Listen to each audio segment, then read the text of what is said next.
नमस्कार. आज आपण सोयाबीनची रस्सेवाली भाजी बनवणार आहोत.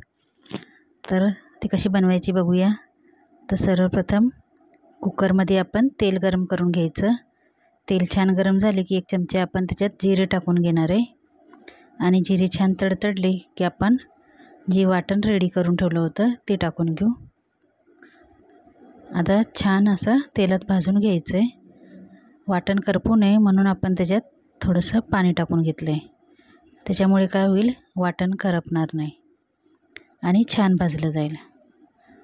तर वाटण कसं करायचं आहे, कांदा, लसूण, खोबरं, हिरवी मिरची, आल्याचा तुकडा सर्व छान असं बारीक करून घ्यायचं आहे. छान असं सर्वप्रथम भाजायचं, नंतर मिक्सरमधून बारीक करून घ्यायचं. जर वाटण कसं करायचं ते बघायचं असेल तर लिंकवर बायोमध्ये तुम्हाला लिंक भेटेल वाटणाची, ती कशी करायची ती जाऊन बघू शकता. तर तसं वाटण करायचं आहे. वाटण छान असं भाजून घ्यायचं आहे. तसं वाटण करून तुम्ही 8 ते 10 दिवस फ्रीजमध्ये ठेवू शकता, खराबसुद्धा होत नाही. आता छान असं वाटण भाजून रेडी झालेलं आहे. आता आपण त्याच्यात मसाले टाकून घ्यायचे आहेत.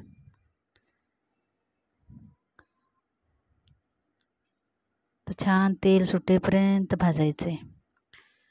थोडं पाणी टाकत त्याला भाजायचं, म्हणजे छान असं भाजतं आणि त्याचा कलरसुद्धा चेंज होतो.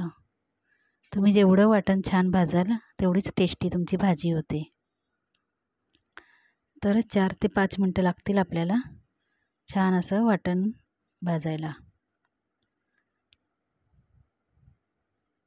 आय बटनमध्ये लिंक आहे, तिथं जाऊन तुम्ही वाटण कसं करायचं ते बघू शकता.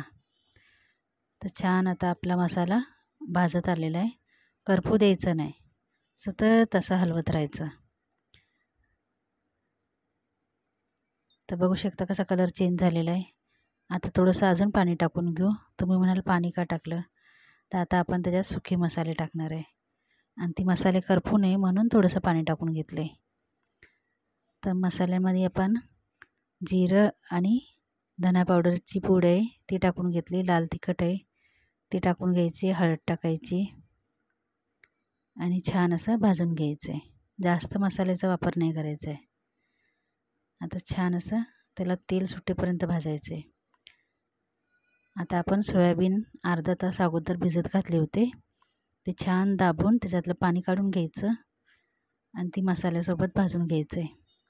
तर 2 ते 3 मिनटं छान असं मसाल्यासोबत भाजायचं.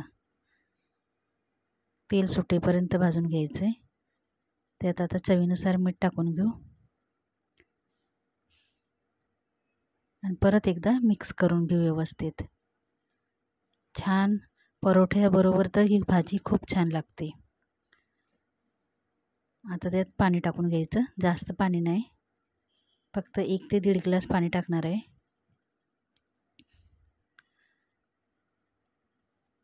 तर छान आपण 1.5 ग्लासपेक्षा थोडंसं कमीच पाणी टाकलेलं आहे. आता कुकरला शिट्टी लावायची. कुकरला 3 शिट्ट्या करायच्या, जास्त नाही करायच्या. आणि छान अशी रस्सेवाली सोयाबीनची भाजी रेडी होते.